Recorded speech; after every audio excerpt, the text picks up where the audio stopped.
J D Venice کی جانب سے شٹ اپ کال کے بعد اسرائیل نے امریکہ اور امن معاہدے پر حملہ کر دیا۔ اسرائیل نے لبنان پر تازہ ترین حملے کیے ہیں، جس کے بعد ایرانی وفد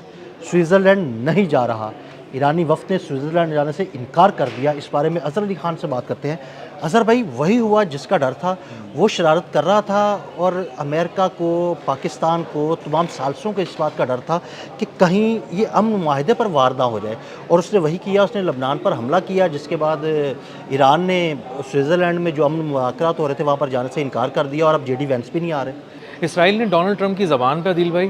جے ڈی وینس کی زبان پہ وار کیا ہے، اس کو جلا دیا ہے ان کے الفاظ کو، اور اس کے بعد ایران پہ امن معاہدے پہ وار کیا ہے، اور اتنا کاری وار کیا ہے کہ جیسے ہی ڈونلڈ ٹرمپ نے کہا کہ وہاں پر مت کرنا کچھ، لبنان سے اپنے آپ کو پیچھے ہٹانا شروع کرو، تو اس نے اسی وقت بیان دے دیا کہ ہم تو آگے جائیں گے، جہاں پر ہیں وہاں پہ موجود رہیں گے، بلکہ اس سے بھی آگے بڑھیں گے۔ اس کے بعد جے ڈی وینس نے جب یہ بات کہی کہ تم اپنے آپ کو سمجھتے کیا ہو، تم اپنی اوقات میں رہو، پیچھے ہٹ جاؤ، ہم معاہدے کو نشانہ نہ بنانا، تو اس کے بعد اسرائیل نے ایک بہت بڑی کارروائی کی ہے لبنان کے اندر، اور جو نبطیہ ان کا ایک علاقہ ہے اس کے اوپر حملہ کیا ہے، وہاں پہ 16 افراد کو شہید کر کے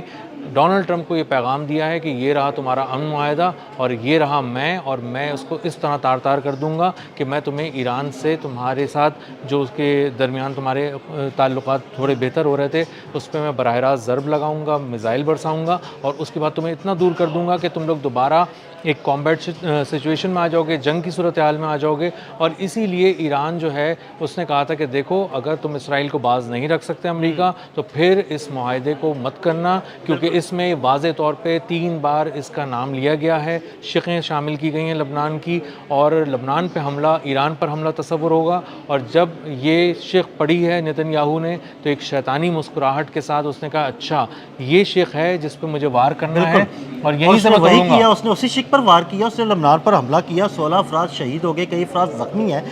امریکہ کیا کوئی کارروائی کرے گا اب اسرائیل کے خلاف؟ امریکہ اس وقت بہت بری پوزیشن میں آ گیا، بہت مشکل پوزیشن میں آ گیا، کیونکہ اس نے بہت ہی واضح طور پہ یہ بات کہی تھی کہ جے ڈی وینس کے ذریعے کہ تم، اور بہت سخت الفاظ میں کہی تھی، یعنی گھسیٹا بھی بہت تھا، رگڑا بھی بہت تھا، مارا بھی بہت تھا نتن یاہو کو، اور واضح طور پہ کہا تھا کہ تمہاری کوئی اوقات نہیں ہے، تم اپنی اوقات میں رہو، امن معاہدے پہ وار نہیں کرنا۔ اور ڈونلڈ ٹرمپ کو جو تمہارے 2-3 وزراء جو ہیں، بین گویر ہے، سموٹرچ ہے، یہ لوگ نشانہ بنا رہے ہیں اپنے الفاظ سے، تو ذرا اپنے الفاظ کو لگام ڈالو، اپنے لوگوں کو لگام ڈالو، اور یہ حملہ قابل قبول نہیں ہے، اور تم ناقابل اعتبار ہو۔ تو ان سارے جملوں کے بعد نتن یاہو نے اپنی پالیسی کو ریویو کرنے کے بجائے کہ وہ ذرا دیکھتا کہ میں کس طرح سے ان سب چیزوں سے باہر نکل کے اپنے آپ کو سنبھال سکتا ہوں، وہ آگے ہی بڑھ رہا ہے، بے لگام ہو چکا ہے، اور اس نے ڈونلڈ ٹرمپ پہ، جے ڈی وینس پہ، ایران امن معاہدے پہ، اور تمام جو اس سے جڑے لوگ تھے ان پہ وار کیا، ان کو بتایا ہے کہ اصل میں اسرائیل وہیں کھڑا ہے جس وحشت کے ساتھ وہ حملہ آور تھا، اب وہی کام کر رہا ہے، اور ہم اس معاہدے کو جب تک ناکام نہیں بنا لیتے چین و سکون سے نہیں بیٹھیں گے۔ اچھا ذرا بھائی، اسرائیل کی جانب سے لبنان پر حملہ کر دیا گیا، امریکہ بھی ناراض ہے، ایران کے وفد نے سوئٹزرلینڈ جانے سے انکار کر دیا، کیا ایران اس حملے کے بعد اسرائیل کے خلاف کوئی کارروائی بھی کر سکتا ہے؟ اسرائیل نے اس بات کو بالکل اچھی طرح سوچ لیا ہے، ان کی آرمی چیف کی میٹنگ نتن یاہو کے ساتھ ہو گئی ہے، اور انہوں نے 2 چیزوں کو اس میں ڈسکس کیا ہے کہ جب ہم لبنان پہ حملہ کریں گے تو ایران ہم پہ کہاں حملہ کر سکتا ہے۔ تو انہوں نے اس میٹنگ میں یہ ڈسکس کیا، اور یہ بات سامنے آئی کہ ایران شمالی لبنان پہ، شمالی اسرائیل پہ حملہ کر سکتا ہے، اور ناردرن اسرائیل پہ حملہ لبنان کی طرف سے بھی حزب اللہ کر سکتی ہے، اور یہ اسی کو نشانہ بنائیں گے۔ جس کے بعد انہوں نے کہا کہ ٹھیک ہے، اگر اس طرح کا کوئی حملہ ہوتا ہے تو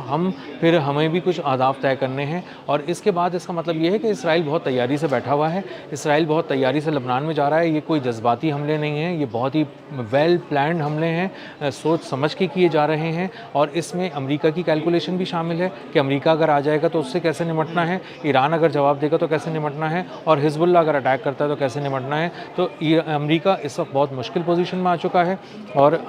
ایران جو ہے وہ بہت ہی منہ توڑ قسم کا جواب دے گا۔ ابھی 1 آدھ دن تو شاید وہ دیکھے گا معاملات کو، لیکن اگر اس کو لگتا ہے کہ امریکہ کی زبان بے اثر ہوتی جا رہی ہے اور اس کے الفاظ کی وقت نہیں رہ گئی ہے، تو اس کے بعد ایران کو کھل کر سامنے آنا پڑے گا، اور اس بات کا امکان بہت زیادہ بڑھ جائے گا کہ خطے میں ایک بار پھر آگ لگ جائے۔ اور اگر خدا نہ خواستہ یہ ایسا ہو گیا تو اس وقت کوئی بھی ایسا نہیں ہے جو اس سے نیکسٹ لیول پہ جا کے ضمانت دے سکے کہ حملہ نہیں ہوگا، کیونکہ فائنلی تو اسرائیل کی ضمانت ضمانت تو امریکہ کو دینی تھی، اور جب وہ امریکہ کو ہی آنکھیں دکھا رہا ہے اور اسی کے الفاظ کو جلا رہا ہے، تار تار کر رہا ہے، تو اس کے بعد دنیا میں کون ایسا ہے جو اسرائیل کے ساتھ جا کے یہ بات کرے گا اور اس سے ضمانت لے گا؟ تو اس کا مطلب یہ ہے کہ آنے والے دن میں ایک بار پھر جنگ کی آگ مشرق وسطیٰ میں بھڑک سکتی ہے۔ امریکہ کی بار بار وارننگ کے باوجود اسرائیل نے لبنان پر حملہ کیا اور اس بات کا خدشہ ہے کہ ایران اسرائیل پر دوبارہ حملہ کر سکتا ہے، تو امن معاہدہ کہاں جائے گا پھر؟ امن معاہدہ ظاہر خطرے میں پڑ جائے گا، کیونکہ اس میں لبنان کی شق واضح طور پہ موجود ہے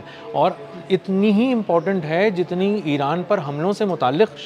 شقیں جو ہیں وہ موجود ہیں۔ اس کا مطلب یہ ہے کہ اگر آپ لبنان میں کسی جنگ کو نہیں روک پاتے تو پھر ایران کے بھی ہاتھ کھلے ہیں، ایران آزاد ہے، وہ حملے کرے گا۔ پھر بتا رہا ہوں میں آپ کو کہ آبنائے ہرمز کا جو معاملہ ہے وہ پھر دوبارہ اٹھ سکتا ہے، اور وہ اگر اٹھ گیا عادل بھائی تو یہ معاملہ بہت ہاتھ سے نکل جائے گا۔ دنیا کی تجارت بمشکل بحال ہونے کے قریب پہنچی ہے اور بحال ہو رہی ہے۔ بحال ہونے کے قریب پہنچی ہے، بڑی مشکل سے ویسلز جو ہیں وہ نکلنا شروع ہوئے ہیں، جو تیل کی قیمتیں بہت زیادہ بڑھ گئی تھیں وہ تھوڑی نیچے آنا شروع ہوئی ہیں۔ اگر یہ سب کچھ نہیں رکتا، آبنائے ہرمز دوبارہ بند ہو جاتی ہے، تو مجھے لگتا ہے کہ دنیا کی تجارت پھر رک جائے گی۔ جی، ابھی وزیر اعظم شہباز شریف نے کچھ دیر پہلے کہا ہے کہ آج رات کو پیٹرولیم مصنوعات کی قیمتوں میں نمایاں کمی ہوگی، تو ظاہر ہے یہ کمی اسی لیے ہو رہی ہے نا کہ انٹرنیشنل مارکیٹ میں کروڈ آئل سستا ہو رہا ہے۔ تو اگر یہ جنگ کی آگ آنے والے دنوں میں بھڑک جاتی ہے، دوبارہ بڑھ جاتی ہے، تو اس کے بعد کیا پھر ہم تیل کی قیمتوں کو اوپر جاتا ہوا دیکھیں گے اور پیٹرول پاکستان میں مہنگا ہوگا؟ تو یہ معاملہ جو ہے اس سے وہ لوگ بھی متاثر ہوں گے اس جنگ سے جن کا لبنان سے براہ راست کوئی تعلق نہیں ہے، ایران سے کوئی تعلق نہیں ہے۔ وہ مہنگائی کی صورت میں، تجارت کے رکنے کی صورت میں، معیشتوں کے سکڑنے کی صورت میں یہ بہت بری طرح ہٹ ہوں گے، اور اس امن معاہدے کو بچانا اس وقت ڈونلڈ ٹرمپ کے لیے زندگی اور موت کا سوال ہے، اور اس کو تباہ کرنا نتن یاہو کے لیے زندگی اور موت کا سوال ہے۔ بالکل۔ اچھا، اس حملے کے بعد حزب اللہ کی جانب سے بھی کیا کسی قسم کی کوئی کارروائی کرنے کی کوششیں کی جا رہی ہیں؟ عدیل بھائی، یہ جو حزب اللہ ہے نا، اس کو پتہ ہے کہ نتن یاہو رکنے والا نہیں ہے، بے لگام ہے، یہ لبنان پہ حملے جاری رکھے گا، اسی لیے ان کی اسٹریٹجی بالکل تیار ہے۔ اور جو FPV ابابیل ڈرون کے ذریعے انہوں نے کی تھی، جس میں وہ فائبر آپٹک کیبل کے ذریعے جا رہے تھے، وہ ایک افیکٹو تھی، ابھی بھی اس کا استعمال کیا جا رہا ہے، ان پہ حملے کیے جا رہے ہیں، اور آگے آنے والے دنوں میں آپ دیکھیں گے کہ کروز میزائل جو ایران سے پہنچے تھے اور ایران کی سپورٹ کے ساتھ حزب اللہ کو ملے تھے، اب وہ دوبارہ داغے جائیں گے، بڑے پیمانے پر تباہی مچے گی، بہت بڑے پیمانے پر یہودی فوجیوں کے تابوت اسرائیل واپس جائیں گے۔ اور حال یہ ہو گیا ہے، وہ اسٹریٹجی اتنی زبردست ان کی کامیاب ہوئی ہے کہ جو اسرائیل نواز گورنمنٹ ہے لبنان کی، جس کا جھکاؤ زیادہ اسرائیل کی طرف ہے، اس نے جو فائبر آپٹک کیبل ہے اسی پہ پابندی لگا دی اس کی امپورٹ پہ، تاکہ وہاں پہ نہ فائبر آپٹک کیبل پہنچے، نہ FPV ڈرون کے ذریعے اس پہ اٹیک کیا جا سکے۔ تو کئی ایک فرنٹ پہ حزب اللہ اپنی محدود صلاحیتوں کے باوجود لڑ رہی ہے اور حیران کر رہی ہے، اسرائیل کو بہت ہی ناکوں چنے چبوا رہی ہے۔ اور آنے والے دنوں میں دو چیزیں بالکل کلیئر ہیں کہ اگر اس امن معاہدے کو خطرہ ہوا تو دنیا واپس وہیں پہنچ جائے گی جہاں سے چلی تھی، اور دوسری بات یہ ہے کہ اگر اس نے قدم نہ روکے نتن یاہو نے، تو ڈونلڈ ٹرمپ کا مستقبل بھی بہت خطرے میں پڑ جائے گا۔ معاملات رک گئے تو نتن یاہو کا مستقبل خطرے میں پڑ جائے گا، اور اگر نتن یاہو نے مزید کسی طرح حملے جاری رکھے لبنان میں تو حزب اللہ اور ایران اب مل کر اس کو نہیں چھوڑیں گے، اس طرف اسرائیل کو ماریں گے اسرائیل کے اندر گھس کر، اور اس طرف لبنان میں یہودی فوجیوں کے تابوت بڑھتے چلے جائیں گے۔ بہت شکریہ اظہر بھائی۔ اظہر بھائی نے بڑی تفصیل کے ساتھ اس سارے معاملے پر روشنی ڈالی۔ مزید اپڈیٹس کے لیے ہمیں فالو کرتے رہیں۔ عدیل احمد اور اظہر علی خان کو اجازت دیجیے گا۔ اللہ حافظ۔